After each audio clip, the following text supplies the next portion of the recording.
welcome to this edition of Inside View. My name is Cory Burnell, and I'll be your host. In this episode, we're joined by Barry Ward, who's a local real estate broker here in our county, up in Arnold. And Barry, thank you for joining us. Oh, my pleasure, Cory. Well, thanks for having me. You're welcome, and it's a real pleasure for me to meet somebody new. You and I haven't done this show before and haven't had the opportunity to run across each other yet. You know, this county, you just never know. It's easy to miss people. That's right. Yeah, that's right. Well, especially being on other ends of the county. You know, I'm over in Valley Springs and you're in Arnold, so I don't know our paths cross too often, but I'm glad that they have tonight. So thanks for joining us. For our viewers, Barry is a broker in Arnold, and I'm going to have you go ahead and introduce yourself, a little bit about your business, how long you've been in the county, and what it is that you do with your business as a real estate broker. I started real estate in Arnold in 1976, back when they had the covered wagons. And I worked for another broker for about 10 years. Okay. And then my wife Heidi and I went out on our own in 1986. So about 43 years, Calaveras County real estate. My grandfather goes back to Arnold into the 30s. Wow. They had a lumber mill. They were in the lumber business and came to White Pines in 1938. So it was Howard Blagan and Blagan Road going down to the White Pines Lake, which used to be where the mill is. And then they, Calaveras County Water District, when they mill closed, they ended up tearing down the mill, and then they put the lake there. So it's a community lake. And so that's kind of the story of... Yeah, your family's history in the county, huh? Right, but I didn't move back here until probably been 67. Wow. And moved to Murphy's. Went to the two-room schoolhouse on the hill. We used to have 2 grades in each room. We had the bell in the tower, kind of like Little House on the Prairie. Yeah. Sometimes we pulled the bell a little too hard at recess and tip it over, and got big frowns. But you know, Murphy's has changed an awful lot since then. Yeah. Oh yeah, tremendously. It's quite a nice destination for a weekend away, you might say, or a weekend in our backyards might be more appropriate. Well, goodness sakes, so with family history like that in the county, I mean, you know this county like the back of your hand. You've been here so long. It makes perfect sense that you'd be in the real estate business with your knowledge of the county. 43 years now, so well, tell us a little bit about what your business looks like now. You're a broker with other agents working for you, and you're principally out of Arnold, is that correct? Yes, my office is in Arnold. There's a total of 13 agents, including Heidi and myself, a mixture of brokers and agents, and primarily where I do the majority of my business is between Bear Valley and Murphy's, but I have teams that work the entire county. And so we cover all of Calaveras County. And there's differences from what you see in your area in Valley Springs versus Angels Camp versus Copperopolis, and then where we are in the Arnold Ebbs Pass corridor, which caters more to second homes. You do have the second homes in Copper with the lake there, Lake Tulloch. But we're more in the Sierras. We attract the skiers. We have the state park, Big Tree State Park. Yeah. We're just at that elevation where the chalets and cabins are that the Bay Area people like to escape to. Right. Well, yeah, what's the name of your brokerage? It's Barry Ward Realty. Okay, well, yes. That's easy to remember. Right. Yeah. When we opened, I didn't have to wait for a fictitious business name. We didn't have time. We were in a hurry. It was a long time ago. So the quickest way was to name it with your name, and that's what we did. Yeah, very good. Well, you're right about the differences in the markets. I mean, our local viewers here will know that just the county feels very different down in Valley Springs than up in Arnold and Ebbs Pass and the Dorrington area, for example. Totally, and that's one of the real unique things about Calaveras County. There's something here for everyone. You can't beat the quality of life for what you pay in Calaveras County. You can be in Union Square in 3 hours. We have fewer streetlights in our county than you do in one block in San Francisco. Right. And a lot of the one-way streets, you can go down the wrong way and be fine because there's no traffic on them. But I'm not recommending that. But no, it's a total. I mean, we're just very fortunate for what it costs to live here for the quality that you get. Yeah. Yeah, you're right. And you mentioned before the show started, we talked a little bit about how people have moved from the Bay Area out of state, for example, Idaho. And yet some of the things they're looking for there with a lower cost of living and perhaps a change in scenery can be found right here in Calaveras County. So let's talk a little bit about the demographics of the buyers that you're seeing, the buyer profile that you see in your area of the county. Well, it's interesting that you bring that up because you read articles all the time about Bay Area people leaving and going to Boise, Idaho, or moving out of state because of the cost of living. Calaveras County is very affordable in comparison. You can come here and not leave your family in the Bay Area. You can still go visit your grandkids, but sell your $1.5 million home or $1 million home or $800,000 home, whatever it is, and come up here and buy a home for a lot less expense and have a lower cost of living. And it's amazing to me why more people aren't doing that. To answer your question, our demographic in Arnold, we have second home buyers, young families looking to just have a place to go on the weekends, bring their kids up to go skiing, enjoy the mountains, enjoy the area. We have what I call snowbirds, and they will maybe sell their home in the Bay Area. They'll buy a home in Arnold. They'll be or Dorrington or somewhere in the mountain community there, and that will be their summer place. And in the winter, they go to Arizona, so they kind of work back and forth. We're getting telecommuters that are able to work from home, and with Comcast high-speed internet, they're able to do that. And some of them work shorter workday weeks, maybe a couple of days in the Bay Area, and then they'll be up here working from home remotely. So you have that option too. So that's kind of the Arnold market. Then as you get down into Angels Camp, you have Greenhorn Creek, where you have a lot of retirees from the Bay Area coming up for golf. You have the year-round families. Of course, that's where you have the high school. And then, of course, you have San Andreas here with the government center, and the county employment's a little stronger here for those kind of jobs. And then Valley Springs, where you get commuters to Stockton, and maybe kids that want to get families that want to get their children out of the Valley schools, and up here we have really good schools in our county. So those are some of the perks.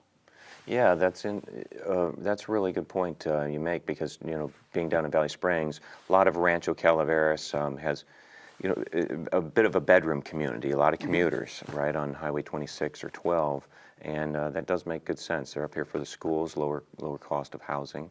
Well, let's look at the market, the strength of the market or the softness of the market today in Calaveras County, as you see it, relative to recent years, maybe going back to the financial crisis or the peaks in values prior to everything falling apart about a decade ago. Good question. Over my career, I've been through 4 recessions, and the Great Recession was the one that's been the longest recovery.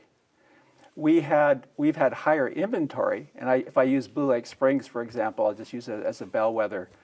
Back in the 90s, there was 108 homes for sale. At the peak of our Great Recession, there was 50 or 60.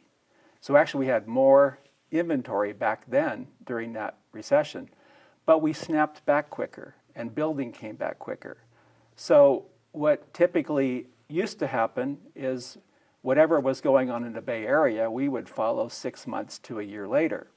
That was the first couple of recessions. By the third one, it was a couple of years to recover. And this one, we bottomed in 2012, Bay Area bottomed in 2011. We're still 25% below our peak at 04 prices. So if I was to go back to an 04 comp book, that's about where we are, about middle of 04. The Bay Area is already up and past. Wow. So, but we don't have the jobs growth. That's that's the big thing. You have a lot of funny money that's happened there in Silicon Valley, and a lot of A lot of money chasing very little real estate and lack of building and new construction, and it's pushed our prices up. So what we haven't seen this time is the snapback of the new construction, and that's usually what starts driving everything again. Our lots back in 05, 06, a typical third-acre lot went from about 30,000 and 2,000 up to almost 200,000 by 05, 06, and that's what spec builders were paying for lots. Now they're back to about 30 because of the lack of demand for building. So what happens, you go out and you build a brand new house and it's worth less than what you paid for it. So it's not an attractive option unless you just really want something special and you're going to be there for a long, long time to recoup. Yeah. Otherwise, buying an existing home, doing a remodel with a reputable contractor is a better choice. All your county fees, your water meter, all that, a lot of that has been paid, so you can benefit from that. Interesting. Yeah, that's an interesting take. I wouldn't have thought about that. I had no idea that real estate, just bare lot prices, had gotten up in the $200,000 range back in the last. Yeah, prime lot in Blue Lake Springs, Big Trees Village, was in the 180 to 200 range. Wow, that's for a amazing. for a really nice lot. And there was just a lot of demand. I mean, that's what was driving the market. The spec homes were pushing up towards, at the peak there, 900,000. Yeah. And then they fell 45% from their peak. You know, just kind of a question popped into my mind here. Did you see, in previous recessions, was there much opportunity? I remember, you know, being an investment advisor in this area since since '05. I remember a number of clients looking to buy real estate on the courthouse steps, you might say, right? Auctioned off stuff. I imagine what you saw happen in the Great Recession was a phenomenally different scenario than prior recessions. You mentioned a total of 4 you've watched, or have they all had significant opportunity sets when it comes to the bankruptcies? Far bigger. Okay. Yeah, short sales and foreclosures were, in the Arnold market, was 10 to 15% of our market. Down in Valley Springs, much higher. You had a lot of sellers, owners that had purchased their property with minimum downs. So when the market changed, they were underwater really quick, and so you had a far greater percentage of, especially in the Copper area, Valley Springs area. Angels Camp was probably 50-50. Kind of on between Arnold, but areas where you had families that purchased with minimum downs, FHAs, those were the ones that really fell hard. Right.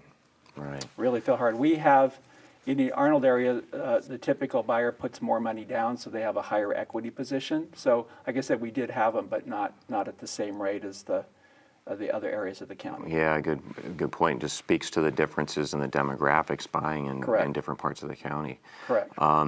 Yeah, very interesting. Now, when you say we're about 25% below in our county, current prices are about 25% below the peaks prior to the Great Recession. Do you think there's still room to run in this market to get to those peaks, particularly with the low interest rate environment? In your 43 years of real estate, does this rally seem like it's long in the tooth, or do you think that there's still Well, I think it's really sustainable. Okay. We've had kind of a perfect scenario here. We've had plenty of inventory from a realtor standpoint. We've had plenty of inventory, and we've had plenty of buyers. So we've had plenty on the shelves, but the shelves, they're staying full, but they're not falling off the shelf. So our appreciation rate, like year over year in our area, the area that I track, mainly areas 2 through 7, which is Big Trees down to about Hathaway Pines, is the appreciation rate is up 1% year over year. So it's still very affordable. This time of year, it kind of sells off because we have fewer listings coming on. The listing season is usually April 1st through the end of July. So as we get into the holidays and weather starts changing, we have less inventory. So if that buying rate, buyers keep purchasing that same rate, then inventory drops, and that helps kind of push up prices. but it stayed affordable, and it didn't rocket up, where the Bay Area is becoming very unaffordable, and rents are getting very, very, I mean, the cost of living down there is amazing compared to here. So I think we have a ways to run, and we usually do run. In the past recessions, when the Bay Area peaks, we typically keep running. A lot of the spec builders, they're running out of business down there, then they kind of come up and chase our market, and that's kind of what pushes it up. And I have not seen that at all yet in this recovery. Interesting. So you'd almost look for that as kind of being a market indicator. Well, the 3 recessions before had it, so unless something's changed, we haven't had that return to building. It just hasn't, because that's what drives inventory drops, then builders come in because there's no inventory, and that's what pushes up prices. So the cost of building did not go down during this whole recovery. I mean, labor, materials. Right. The only thing that went down was land. And you've had a change in the uniform building code. There's new requirements. Decks have to be fully engineered. So building costs kind of started about $300 a square foot, where you're buying homes in the $200 to $250 a square foot range for a pretty nice home, and fixers well below that. So that's why the return to building hasn't really happened. Yeah, interesting, very interesting. Well, one other thing that maybe might be impacting home prices here in the county is changes with fire insurance. Are you seeing an impact there with? That's a great question, and I get asked that all the time. Fire insurance policies have probably more than doubled in the last 5 years. I get calls from clients that, Barry, can I get fire insurance? And I'm like, yes, you can, but you're going to pay more for it. The good news in our county is our prices are lower. So yes, you're paying more for insurance, but our prices are more affordable. I mean, just think what you'd pay for earthquake insurance in the Bay Area. I mean, that's a substantial coverage, and you'd have a huge deductible. But there are companies that are actively insuring. It's mainly a combination of policies now with the California Fair Plan, which is kind of it's a pool of insurance companies, and so you have that as your fire insurance coverage, and then you kind of team that up with a regular policy with whoever the company your agent represents, and it's kind of a sandwich policy, so it's together. So that policy on a home in maybe the $350 range would be about currently around $2,500 a year. Is what I've seen come across my desk. It does vary depending on where the house is located, what the ISL rating is. If it's maybe on the edge on a perimeter of a development closer to national forest or acreage, it might be a little bit higher versus being kind of more in the core. But those policies used to be $1,200. So, I mean, yes, it has gone up, but fortunately, like I said, our prices are still affordable, which is kind of, it hasn't really affected our market. You know, I get asked a lot, can I get insurance? The answer is yes. We've seen some insurance companies quote huge price increases. I had one the other day, they quoted $8,000 for. Wow. And it was in probably the mid 500 range, so it was a higher price. And I think he ended up getting a policy for about $3,800. So you really do have to shop and make sure you're not someone's just trying to say, oh yeah, I'll insure your home if I get this. But the majority of the agents, they're professionals, and they're coming in, like I said, within probably $200 or $300 of each other annually. Are there things that a homeowner can do? Not that you're a fire insurance agent, but I would imagine you probably have some familiarity with this. Are there things that homeowners can do to reduce the premium on their fire insurance? Yes, but I would take the lead from their insurance company. For example, I have my insurance company had certain criteria like tree clearing requirements, space between canopies. So they gave me the option to do that work and keep the policy, or not do the work and lose the policy. So of course I did the work, and And it's good. It's really healthy. We lost a lot of trees in the Arnold area during the drought with the beetle. Yeah. But we still have way too many trees. Right. I mean, when you look out your window, all you see is trees. And getting those canopies thinned is really a good thing, I think, for everyone. Yeah. So some companies will give you that option. Others will just say, we're not going to renew your policy. But if there ever is an inspector and you've met those requirements, that will benefit you in overall, because you would have made your home more insurable.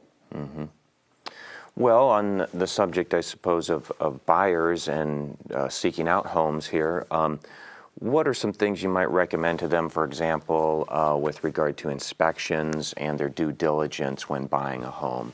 Are there some recommendations or pointers, you might say, as a veteran professional here, that you'd say to a prospective buyer, make sure you're doing this on the inspection side or getting certain Always good to particular get inspections, done? even if it's an as-is sale. If the seller says it's as-is, I'm selling it the way it is, fine. Get your inspections to where if you don't like what you find, you can bow out. Mm-hmm. It's a cheap investment to find out what could become a major expense or money pit. So I would always recommend a home inspection. This is a general home inspection. And I think the important thing is that inspector will probably spend 2 to 3 hours or more in the home. Show up at the last half hour of the inspection. Don't show up early because you don't want to sidetrack him. You want him to focus. But at the last half hour, have him walk you through and show you what he found. That way you can see it firsthand. You're not just reading it in a report. Then I would recommend a structural pest control inspection. That's going to look for dry rot, termites, anything affecting the structure from a structural standpoint. And they're more thorough, I would say, than a home inspector, because they're crawling underneath the house. And a home inspector will look, but they just don't have that same expertise. The other thing I'd recommend is a roof inspection. Even if the roof is 5 or 6 years old, was it installed properly? Are there trees above it where a limb could have hit it and damaged it? Are the shingles, are they still holding their integrity? So those are that to me is important. If it has a wood stove, I would recommend getting a chimney sweep to look at it, check the pipe, make sure it doesn't have creosote developed, which could be a fire hazard. If it has a septic, if it's on a septic system, always have a septic inspection. Very, very important. And if it has a furnace or air conditioning, a separate HVAC is really good too. You never know when the heat exchanger could be cracked, carbon monoxide could be an issue. Those are things that the home inspector is not going to show. Mm-hmm. So when you get those inspections as a buyer, you can use it as a negotiating tool with the seller. Even if the seller says, well, I'm not going to do any work initially, maybe these reports turn up something like a crack in the foundation or something that materially affects the value, or maybe it needs a new septic system. So that's an opportunity to negotiate. And of course, if the seller doesn't want to play ball, you could always rescind, and you're just out the cost of your inspections. Mm-hmm. So when a buyer makes an offer, the California Association of Realtors contract is an as-is purchase agreement, but it's subject to the buyer's investigations. And the buyer can have their inspections. They have so many days. Usually it's 17 days. That's a default. And at the end of that period, they can submit to the seller a request for repairs. The seller is not bound to accept that request. They can say, yes, I will. No, I won't. I'll give you $1 credit. Okay. But that's a negotiation. And once that negotiation is complete, then the buyer removes their inspection contingencies and moves forward. And at that time, it's more of a binding contract. So it's really important for buyers to get inspections. Well, you know what's leaping out to me in the discussion here is the depth and wealth of knowledge that you have on the subject here. Let's talk a little bit about why somebody ought to use a professional realtor or a broker rather than, say, for sale by owner or doing things themselves. I mean, just the understanding of what ought to go into the due diligence process seems of value to me. What other things might you point out? Other reasons why somebody ought to work with a professional when selling or one of the buying? main things is the third-party influence. Okay. It's much easier to have a buffer. If you're a buyer and you're facing a seller directly, contractually, working through inspections, working through negotiations, you're face-to-face.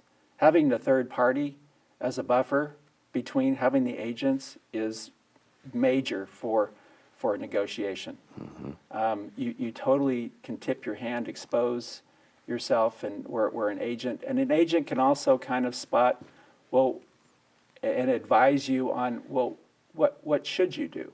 Are you nitpicking, or are you making a reasonable request?